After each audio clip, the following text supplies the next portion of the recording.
हम लोग के गृह मंत्री जी अमित शाह जी उनके आदेश पे आए होंगे, 3 दिन रहे। आज हमको वो जब बुलाएं तो मेरा उसी समय सीना गर्व से चौड़ा हो गया और मेरी बात सुनी गई।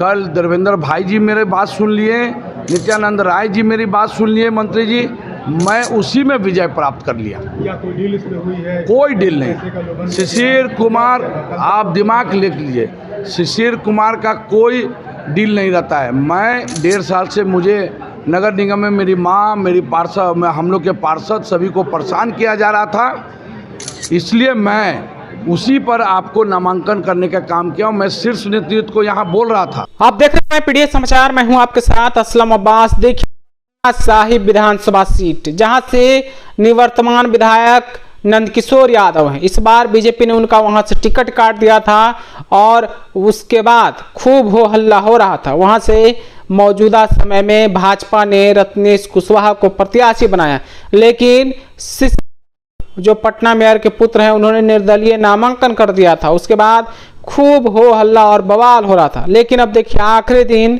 जो है शिशिर साहू ने नामांकन वापस ले लिया और नामांकन वापस लेने के बाद उन्होंने क्या कुछ कहा है, पहले आप सुनिए शिशिर साहू को।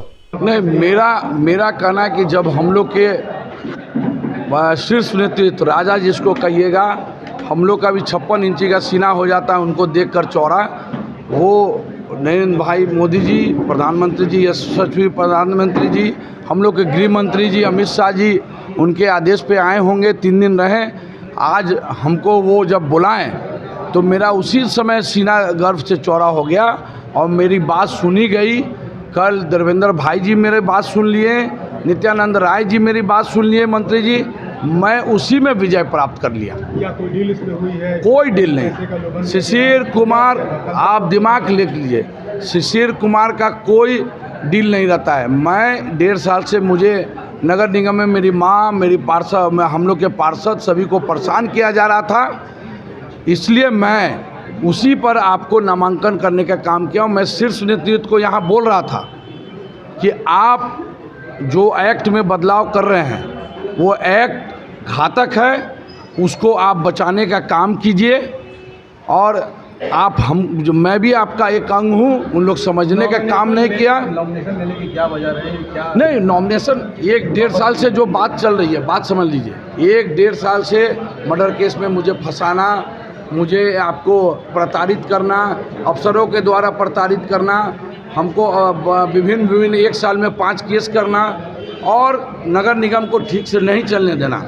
अधिकारी आप समझ लीजिए 19 महीना से ज़्यादा रहे नहीं हैं, 19 महीना से ज़्यादा अभी नहीं रहे हैं और 46 महीना पिछले वाले अधिकारी रहे हैं। काम करने के लिए सीता साहू आई है, न कि यहाँ रगड़ा करने आए। नेता है जो कुम्हार के रहने वाले हैं, क्या ये आप शिशिर कुमार का साथ होगा उनके साथ? नहीं, देखिए मैं तो आपको बोल रहा हूँ कि मेरे चचा धृतराष्ट्र बन गए, पुत्र मोह में एक भी कार्यकर्ता का नहीं नाम लिए, 30 साल वो रहे हैं और 2015 और 20 का चुनाव हम लोग उनको जिताने का काम किए हैं। और हम लोग और पर्सनल 15 में मेरा पूरा सहयोग था, 20 में महापौर, पार्षद, उप महापौर सब मिलकर हम लोग जिताने का काम किए।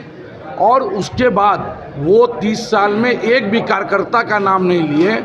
मैं इस बात से दुखी था और कोलकाता में ये आपको इस बात के लिए बहुत दुखी हैं। मतलब आपको रत्नेश कुशवाहा को क्या कहना चाहेंगे? जो नहीं, रत्नेश कुशवाहा युवा हैं, बड़े भाई हैं, मैं पहले भी बोला था। प्रचार में उतरेंगे, साथ घूमेंगे आप? मैं अभी पार्टी में हूँ नहीं, उनको मैं बड़े भाई को बोला हूँ कि जो मैं गछा हूँ पटना साहिब के लिए, आज मुझे सुपर मेयर बोला जाता है, पार्षदों का प्रतिनिधि मैं हूँ। आज से एक कभी वहाँ पर पटना आपको एसडीओ ऑफिस में सुपर विधायक पटना साहिब का एक तगमा एक नया लगा है, वो भी आप लिख लीजिए। और दोनों युवा हम लोग भाई मिलकर पटना साहिब को शीर्ष 243 में शीर्ष पोजीशन पर पहुँचाने का काम करूँगा।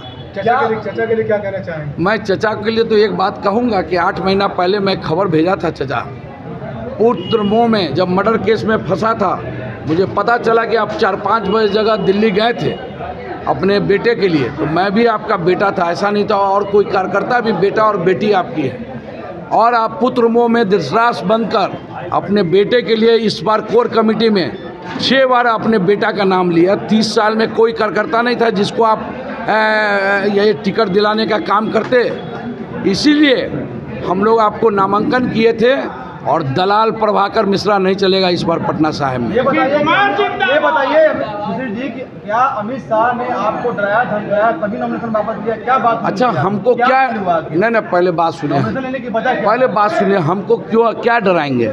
हम तो पहले से हम लोग ये हैं नहीं, चुनाव लड़ने के लिए उत्साह थे कि सभी गार्जियन लोग बैठे हुए हैं, सब मेरे मित्र और परिवार बैठे हैं। 3 दिन से मैं सभी पार्षद, आपको पार्षदगण से, अपने इष्ट मित्र से, सभी से बात किया। सब बोले कि जब शीर्ष नेतृत्व हम लोग के गार्जियन अमित शाह जी, मोदी जी का आदेश हुआ कि भाई हम लोग ये करें, हम लोग के धर्मेंद्र भाई जी हैं, नित्यानंद राय जी जब आदेश दे दिए कि भाई आप कर लीजिए, हम लोग को कोई दिक्कत नहीं, मैं महापौर के प्रतिनिधि में ही खुश हूँ। क्या सुशील कुमार की घर वापसी होगी फिर वापस? ये तो अपना पार्टी से पूछ लीजिए। मैं तो घर में हूँ, आराम से बैठा हुआ हूँ और आराम से चुनाव का मज़ा लूँगा। और सुशील कुमार के राजनीतिक कैरियर का क्या होगा आगे? मेरा तो कैरियर तो पहले बना हुआ है। जितने तंग किए हैं 1.5 साल में मानियों के द्वारा और अधिकारियों को द्वारा, मैं तो पहले से हीरा बन गया। अभी हीरा को पहचान की जरूरत है क्या? उनका साफ साफ कहना था कि प्रधानमंत्री नरेंद्र मोदी, अमित शाह, जेपी नड्डा, ये सब हमारे शीर्ष नेतृत्व हैं और इनका फरमान ही मेरे लिए सब कुछ है। साथ ही साथ उन्होंने कई नेताओं पर निशाना भी साधा है। दरअसल पूरा मामला जुड़ा हुआ है अमित शाह से मुलाकात को लेकर। जब अमित शाह पटना में आए थे, पटना दौरे पर थे, तो अमित शाह ने उनको समझाया था, अमित शाह ने उनसे मुलाकात की थी। उसके बाद ही यह मामला साफ हो गया था कि शिशिर साहू पटना साहिब से नामांकन वापस ले लेंगे। अब इस तरीके से पटना साहिब में अब जो लड़ाई है पूरी तरीके से गठबंधनों के बीच में हो गई है। हालांकि लोकतांत्रिक व्यवस्था में कब किसकी हार किसकी जीत हो जाए कहना मुश्किल है, लेकिन जो राजनीतिक हालात है उसके मुताबिक एनडीए और महागठबंधन के प्रत्याशी आमने सामने होंगे। फिलहाल शिशिर साहू के बयान के बारे में आप अपनी राय हमें ज़रूर बताइएगा। आपका बहुत बहुत शुक्रिया।